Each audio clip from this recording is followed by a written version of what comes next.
Hello, and welcome to another Pokemon breeding video, and this time I want to talk about why you should breed a Garchomp. And I know that we've done 3 Dragon-type Pokemon in a row now, but hey, we'll get these out the way, and then we'll get on to more cool stuff in the future, I promise. In these videos, we will do a quick overview of the Pokemon's typing, talk about its abilities, then go over its base stats. After that, we will do a speed tier analysis, check out its move pool, and briefly talk about its history in competitive play. After all of this, we will actually breed the Pokemon and I will go over everything from egg moves, EV training, and finalizing the moveset. Garchomp is a Dragon and Ground-type Pokemon, with strong physical and special attacking move options within its move pool. It's not a bad defensive typing, but with only 3 resistances and weaknesses, you're more likely to run an offensive variation. Being part Dragon means being weak to other dragons, along with the main Dragon weakness, Ice-type moves, doing 4 times damage because of the ground typing as well. Garchomp does have options for fairy types unlike the Dragon and Salamence in previous videos, being able to use either Poison Jab or Iron Head, among other interesting move choices for other Pokemon. Okay, let's talk about abilities. Garchomp gets Sand Veil and Rough Skin. Honestly, Sand Veil is pretty much useless. Nobody intentionally runs sand very often anymore. It would be much nicer if regular Garchomp had Sand Force. However, the Mega Evolution of Garchomp does have Sand Force, so in the generations where you can Mega Evolve, you could make this work with a Sand team. However, Sand Veil itself, it's really not that good, and we instead go for the hidden ability, which is Rough Skin. If you don't know what Rough Skin does, when you make contact with a Pokemon that has Rough Skin, you will take damage just from touching them. So if you do something like Double Kick or Tackle, for example, you will then take some residual damage from the Rough Skin ability. In Generation 6, the Rocky Helmet was introduced, and this is another item which, when you make contact with the user that has a Rocky Helmet equipped, you would take some residual damage. So this is a combo that worked very well, particularly for more defensive Garchomps, as you would take 30% of your HP just for touching a Garchomp with a physical type move that makes contact. This was a very dangerous combo, and you do see it from time to time, even in today's metagame.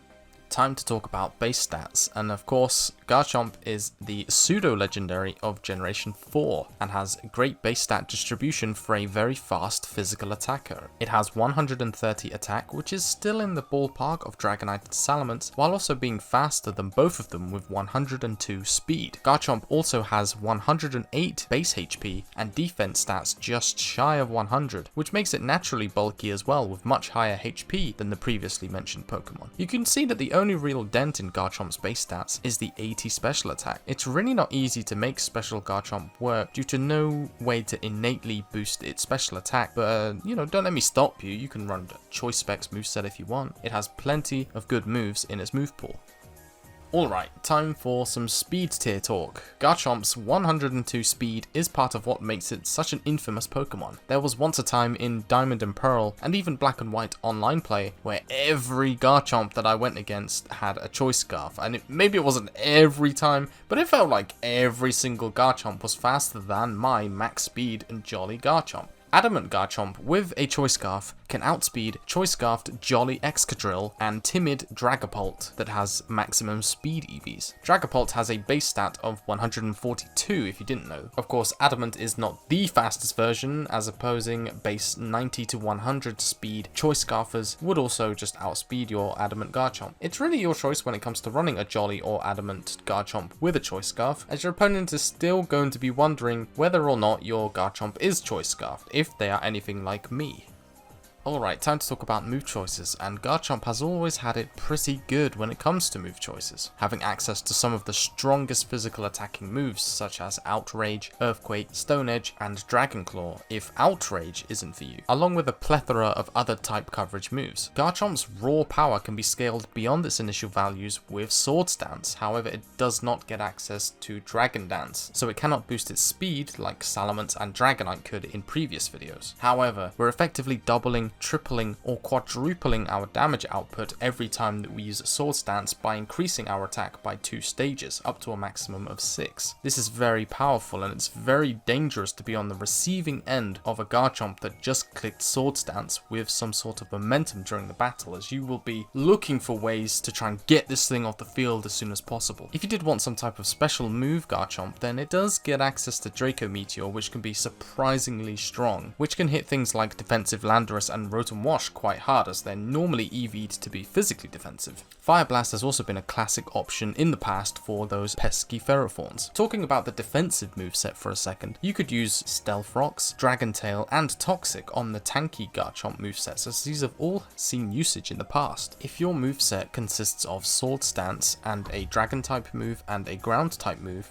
and you wanted your fourth move to be an attack that hits fairy types for super effective damage, you really have two choices. Those are Iron Head and Poison Jab. Both of these moves have the same power of 80, however their secondary effect is different. Of course, Iron Head has a chance to flinch and Poison Jab has a chance to poison. So this becomes one of those, which do you really want or prefer? And I would say around 7 times out of 10, I would take Iron Head just for the chance to flinch, because most of the time, Garchomp is going to be faster, and a flinch could be potentially devastating for the enemy. However, Iron Head is passed down by Egg move, and Poison Jab is a TM move. So, as I always like to say during the breeding section of these videos, make sure that you check the move availability before you make your decisions.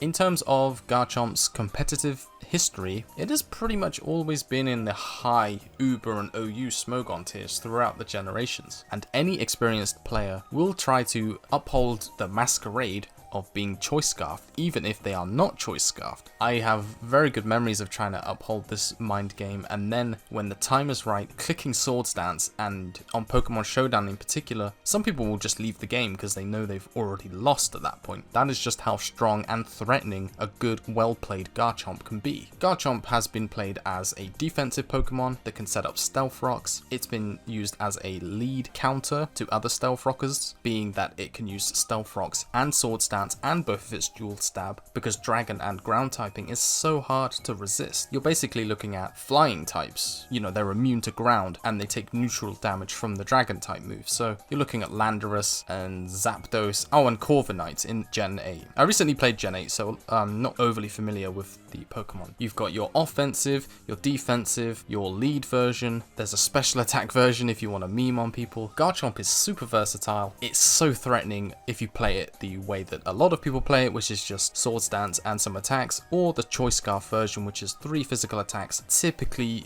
you run either Fire Blast or Draco Meteor, and it's just too powerful, really. Honestly, it's always been such a good threatening Pokemon, and it's no wonder that it's always been in the highest tiers of competitive play. Okay, it's time to breed our Garchomp, and as always, I like to go over the fact that we want a hidden ability Garchomp, or Gibble, or Gabite. Either one is fine. I will be giving out some in Discord, just from breeding the Garchomp in this video, so if you really do want one, then just come and ask me, but once they're gone, okay? I decided to pass down Outrage for this Garchomp, so you need either a Dragonite or a Salamence, which is male, so that you can pass this down to Gibbles. What I want to do is I want to lock in a Jolly Nature, and I also want to make sure that I passed down Outrage to a Gibble. And then we can begin the IV breeding process of breeding up to 5 IVs. Of course, we're going for physical attack, so once again, we do not need a perfect IV in special attack, so we only need the other 5 stats. Once you have your 5 IV hidden ability Gibble, you can then of course move on to the EV training process, and for the 3rd video in a row, it might be the 4th video in a row, we are going for max attack and max speed.